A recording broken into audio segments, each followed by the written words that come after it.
In this lecture we will continue. तर पहा, ही plate आहे, प्लेट नंबर 1. ही दुसरी प्लेट, प्लेट नंबर 2. तर या प्लेटवर चार्ज आहे प्लस या प्लेटवर चार्ज आहे मायनस. हा चार्ज कसा असेल? Induce negative charge. या प्लेटच्या बाहेरच्या साईडला पॉझिटिव्ह चार्ज इंड्यूस झालेला असेल, पण ही प्लेट आपण अर्थला जोडणार आणि हा चार्ज टोटली कुठे जाणार? Close to earth. हे पण आपल्याला माहित आहे.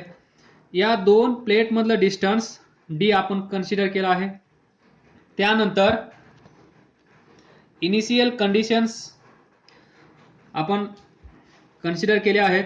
That is C not is equal to A epsilon not divided by T capacitance without dielectric.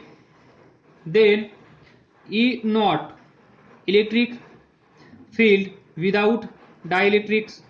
त्यानंतर V not potential difference between this two plates without dielectrics. त्यानंतर E not ची value किती येते?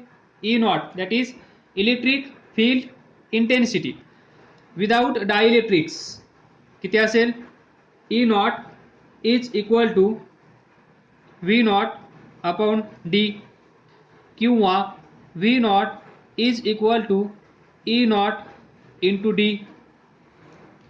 त्यानंतर आपल्याला माहित आहे ही प्लेट असेल, या प्लेटच्या मध्ये पॉइंट आपण कन्सिडर केला.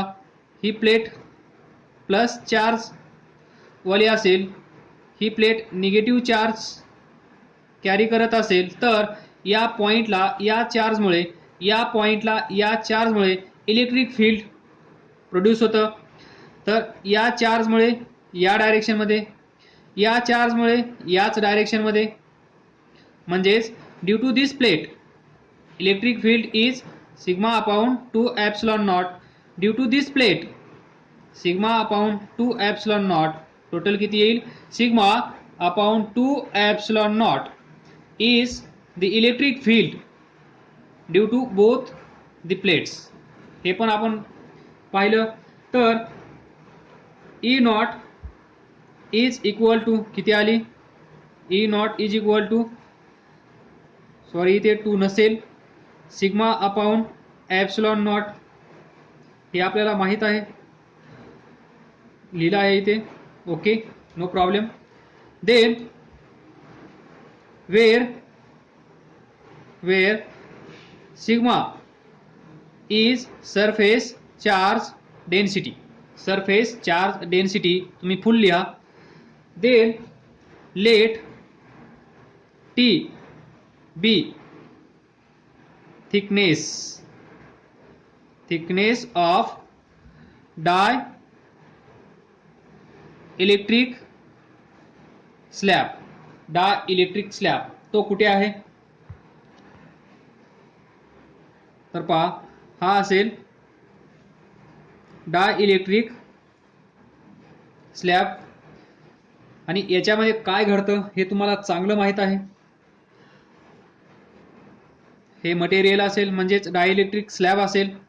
इथे एक्सटर्नल इलेक्ट्रिक फील्ड ई असेल, तर due to this electric field याच्यावर फोर्स एक्झर्ट होतो. ज्या डायरेक्शनमध्ये इलेक्ट्रिक फील्ड आहे त्याच डायरेक्शनमध्ये फोर्स कुणावर एक्झर्ट होतो? पॉझिटिव्ह चार्जवर. म्हणून इथले पॉझिटिव्ह चार्ज इकडे येतील.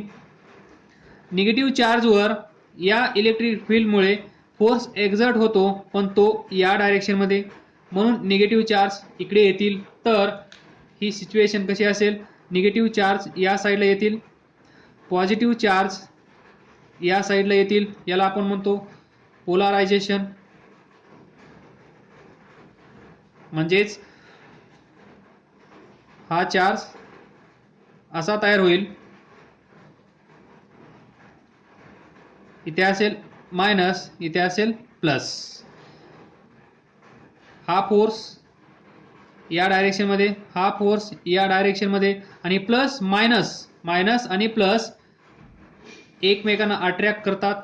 हा एक फोर्स, म्हणजे याच्यावर या साईडला एक फोर्स एक्झर्ट होत असेल, याच्यावर या साईडला एक फोर्स एक्झर्ट होत असेल, आणि हा force of attraction equal and opposite. तर हे फोर्सेस या पॉझिटिव्ह आणि निगेटिव्ह चार्जवर किती वेळ हे एक्झर्ट होत राहतील, जोपर्यंत हा फोर्स आणि हा फोर्स इक्वल होत नाही तोपर्यंत. आणि त्यामुळे इथे इलेक्ट्रिक डायपोल तयार होतो. इलेक्ट्रिक डायपोलचं डायपोल मोमेंट असतं. तर असंच काही इथे घडत आहे या इलेक्ट्रिक मटेरियलमध्ये. तर या लॉजिकनुसार इथे कोणता चार्ज असेल, इथे मायनस चार्ज, या साईडला प्लस चार्ज. हा जो डायइलेक्ट्रिक स्लॅब आहे त्याच्यावर. त्यामुळे काय होईल, तर इथे एक्सटर्नल फील्ड ई नॉट आपण कन्सिडर केला आहे. त्याची डायरेक्शन अशी आहे फ्रॉम पॉझिटिव्ह टू निगेटिव्ह. तर इथे पहा, हा डायइलेक्ट्रिक स्लॅब, या डायइलेक्ट्रिक स्लॅबवर या साईडला पॉझिटिव्ह चार्ज आहे, या साईडला निगेटिव्ह चार्ज क्रिएट झाला आहे. तर आपल्याला माहित आहे, जर पॉझिटिव्ह चार्ज असेल, निगेटिव्ह चार्ज असेल, तर इथे पण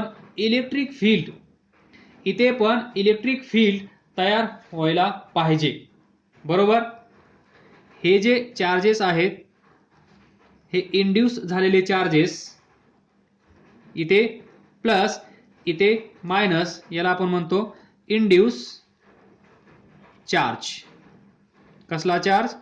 induce charge. Due to this induce charges there is electric field inside this dielectric slab in this direction. त्याला आपण कन्सिडर करू EP.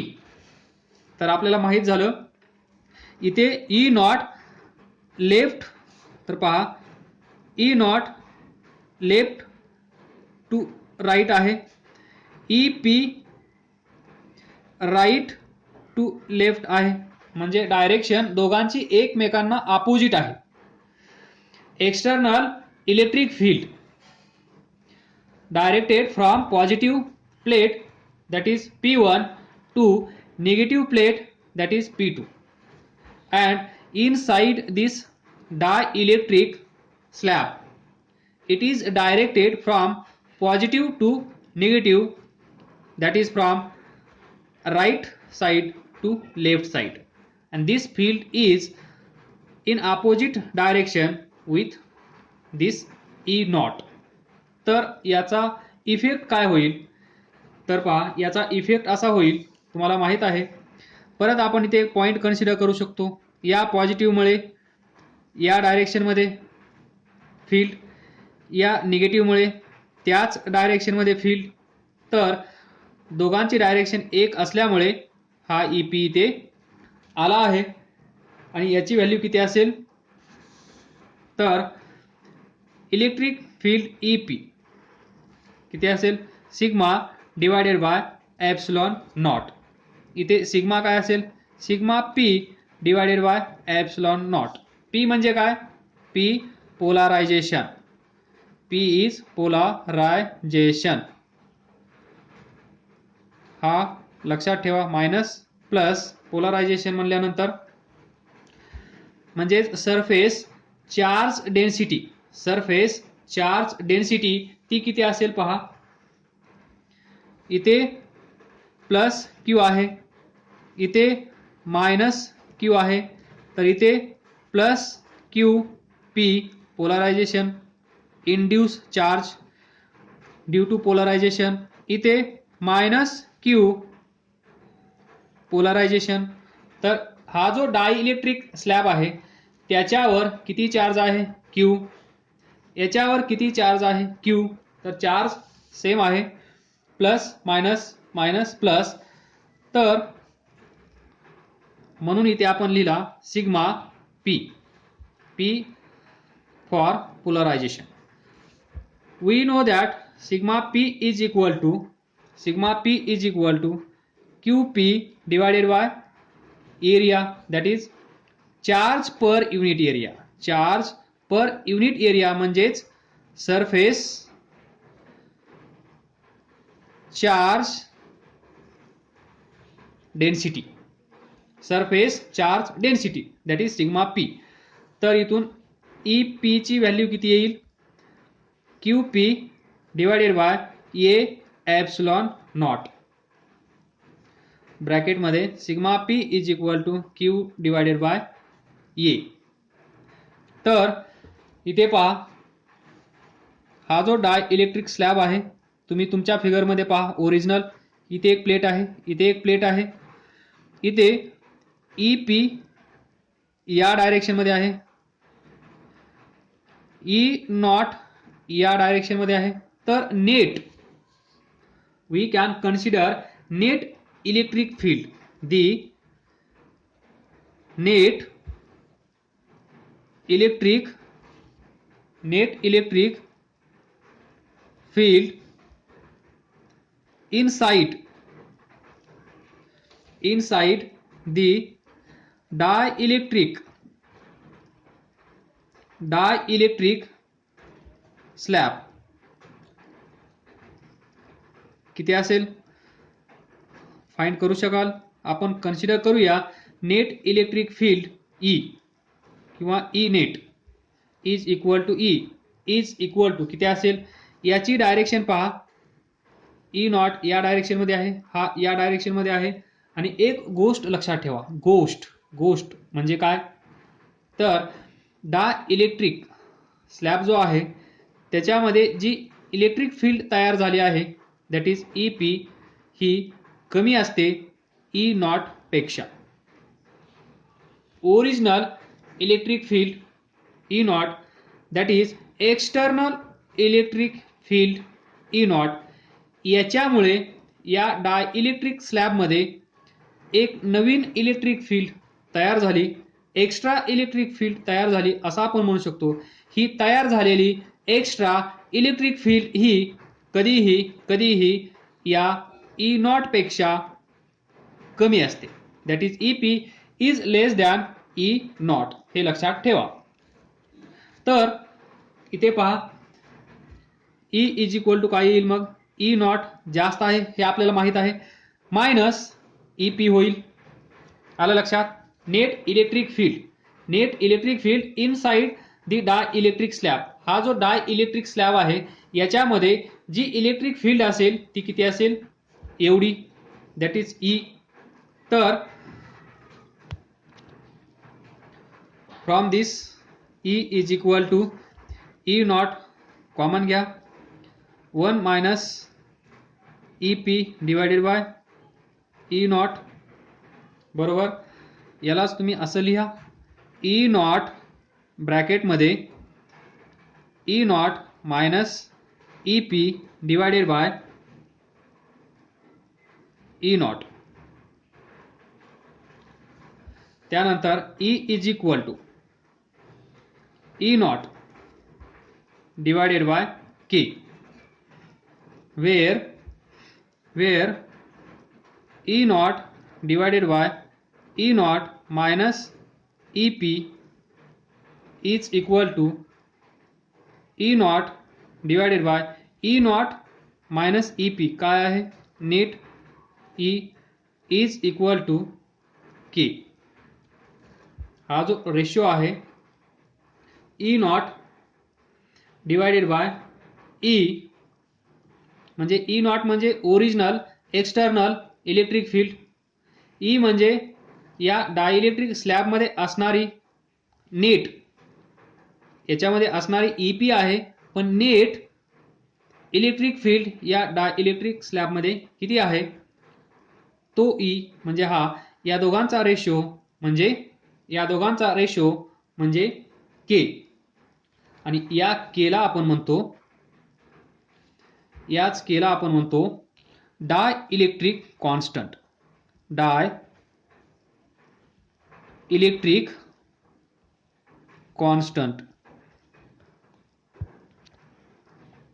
So we get this ratio, this.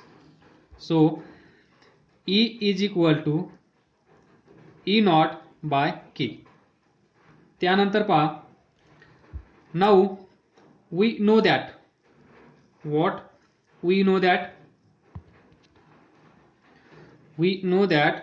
E naught म्हणजे काय, electric field intensity before E naught म्हणजे before दिस, जेव्हा आपण electric slab आतमध्ये ठेवला नव्हता त्या वेळेसची इलेक्ट्रिक फील्ड किती आहे, sigma upon epsilon not is equal to, sigma म्हणजे charge per unit area, epsilon not, तर ही व्हॅल्यू इथे ठेवा, तर तुम्हाला E इज इक्वल टू काय भेटेल, E is equal to Q upon A epsilon naught, Q upon A epsilon naught इथे K, Q upon A epsilon naught K. From this we can find charge Q is equal to A epsilon naught K into E, where A is area of plate, epsilon naught permittivity of free space, K dielectric constant, then E is what, electric field कोणती, E म्हणजेच E not minus EP, this net electric field inside this electric slab. तर याला star, double star किंवा triple star. तर पहा, आपल्याला पाहिजे capacitance बरोबर with dielectrics D, Q divided by V. Charge आपल्याला माहित झाला आहे. आता आपल्याला काय पाहिजे, V, that is potential difference. Potential difference find करूया. आता पोटेन्शियल डिफरन्स इथून पुढे इजी आहे. पोटेन्शियल डिफरन्स, पोटेन्शियल डिफरन्स पहा, potential difference is given by, potential difference is given by V is equal to ED, E is equal to V by D, हा formula. By using this formula we can find potential difference, that is V is equal to ED. तर पहा, इथे दोन situation imagine करायचे आहेत. पहिली, potential difference due to, number 1 potential difference V due to E naught. Number 2 potential difference V due to E, that is E naught minus EP. तर पहा, due to this electric field, ही electric field कुठे असेल, ही electric field कुठे असेल, दिस electric field. पहा, याच्यामध्ये तर इलेक्ट्रिक फील्ड वेगळी आहे, ती किती आहे, E नॉट मायनस EP. इथे इलेक्ट्रिक फील्ड किती असेल, E नॉट. इथे किती असेल, E नॉट. तर पहा, इथे इलेक्ट्रिक फील्ड किती असेल, E नॉट. इथे किती असेल, E नॉट. डायइलेक्ट्रिक स्लॅबमध्ये किती असेल, E म्हणजेच E नॉट मायनस EP. आलं लक्षात. तर हे डिस्टन्स किती असेल, मग हा निगेटिव्ह चार्ज आणि हा पॉझिटिव्ह चार्ज, हे डिस्टन्स किती असेल, हे डिस्टन्स किती असेल, टोटल डिस्टन्स. या डिस्टन्सला पोटेन्शियल डिफरन्स म्हणजेच इलेक्ट्रिक फील्ड तिथे कसं आहे, सेम E नॉट. इथे पण E नॉट, इथे पण E नॉट. तर हे डिस्टन्स किती आहे, टोटल डिस्टन्स D आहे, हे डिस्टन्स T आहे, टोटल डिस्टन्स D, हे डिस्टन्स T. तर हे डिस्टन्स किती असेल, सर्वांना माहित आहे. तर पहा, देयर इज EP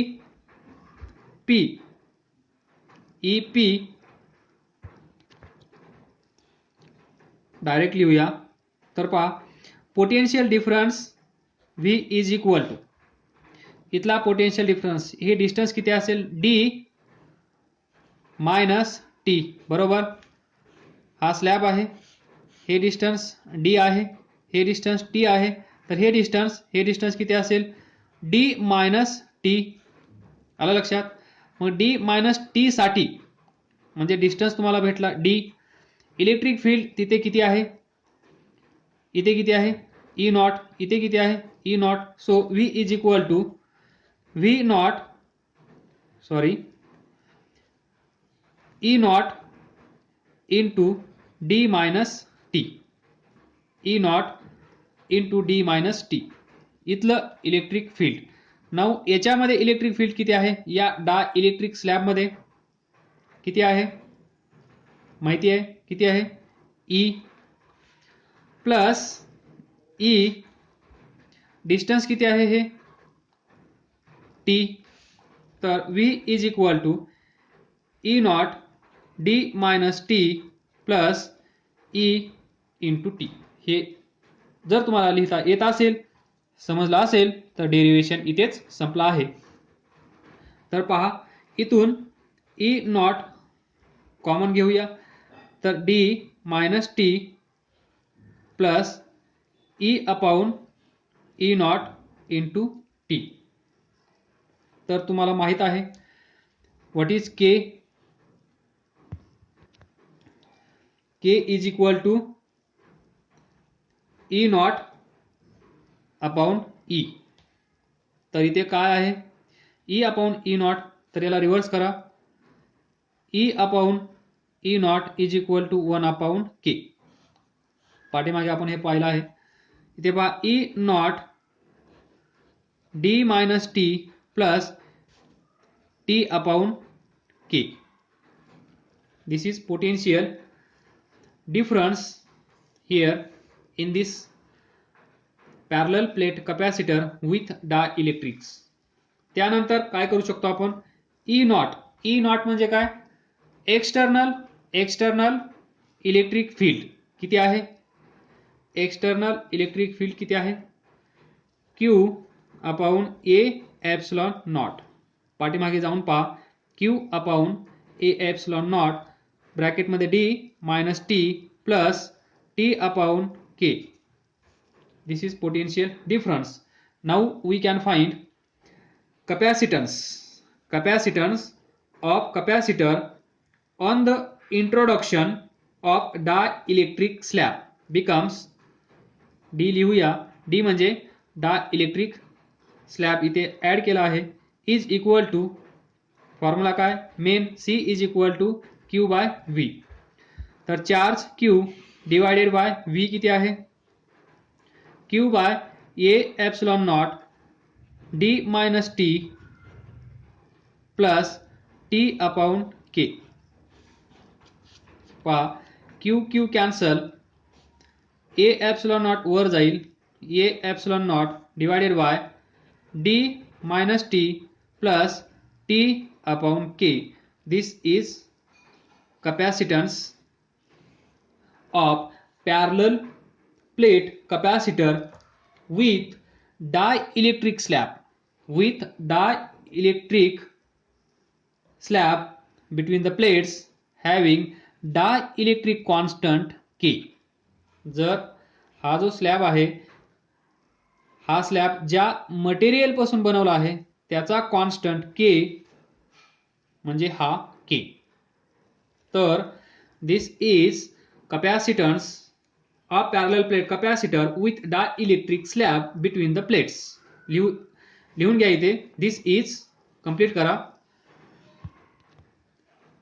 तर पहा दिस इज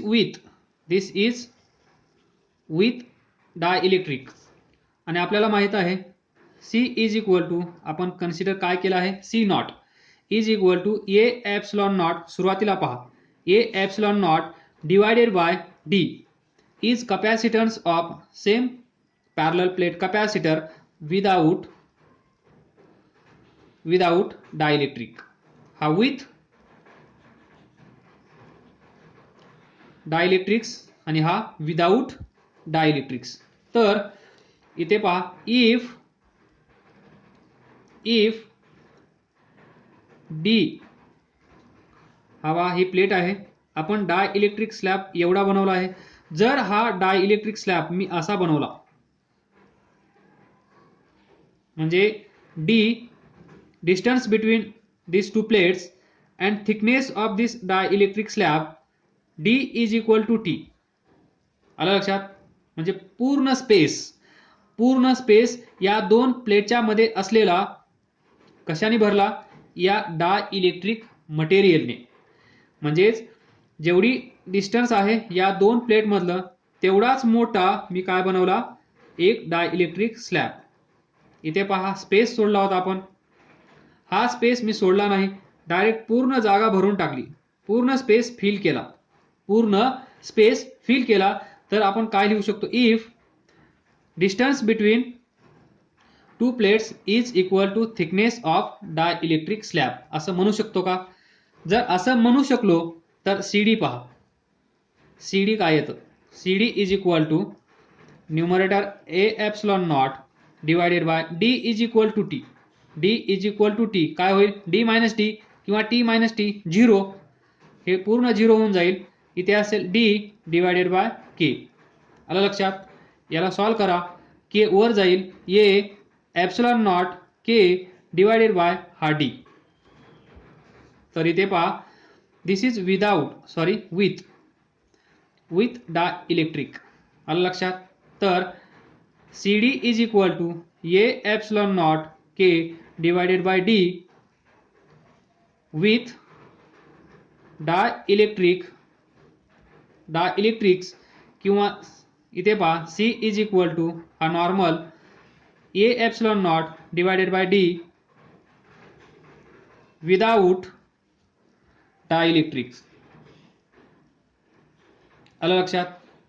तर इथे आपण असं ऍडजस्टमेंट करू शकतो का? इथे पहा, A epsilon not divided by D, A epsilon not divided by D हे सेम आहे की नाही? सेम आहे की नाही? सेम असेल तर हा C इथे ठेवा. Then this becomes CD is equal to हा C इथे जाईल, C इंटू K. हे रिलेशन तुम्हाला पाठ करून ठेवायचं आहे. याचा अर्थ काय? Capacitance of parallel plate capacitor. CD म्हणजे काय? Capacitance of parallel plate capacitor हा इन्क्रीज झाला बाय K टाइम्स. ओरिजिनली किती होता? A epsilon not divided by D हा K ग्रेटर दॅन 1 असतो. K is always greater than 1. तर पहा, इथे जर आपण K ची व्हॅल्यू 2 कन्सिडर केली तर आपल्याला CD काय भेटेल? 2C. K ची व्हॅल्यू जर आपण 3 कन्सिडर केली तर CD काय भेटेल आपल्याला? 3C. K ची व्हॅल्यू जर आपण 4 कन्सिडर केली तर CD काय भेटेल आपल्याला? 4C. म्हणजे ओरिजिनल ज्यावेळेस हा नॉर्मल कपॅसिटर होता त्यावेळेस आपल्याला त्याची capacity, that is capacitance, C भेटला. ज्यावेळेस आपण इथे डायइलेक्ट्रिक स्लॅब ऍड केला त्यावेळेस आपल्याला त्याची कपॅसिटी CD किती भेटली? C into K. म्हणजे K टाइम्स इन्क्रीज होत आहे कपॅसिटी और कपॅसिटन्स त्या कपॅसिटरचा. म्हणून आपण डायइलेक्ट्रिक मीडियम, डायइलेक्ट्रिक स्लॅब या दोन प्लेटच्या मध्ये ठेवत असतो. आलं लक्षात? कपॅसिटी इन्क्रीज होत आहे, आणि इन्क्रीज होत आहे म्हणजेच या पॅरलल प्लेट कपॅसिटर ची कपॅसिटी वाढत आहे, म्हणजेच इलेक्ट्रिकल एनर्जी स्टोर हा जास्त करू शकतो. कोणता? हा विथ डायइलेक्ट्रिक्स वाला जास्त, म्हणजेच K टाइम्स जास्त याच्यापेक्षा.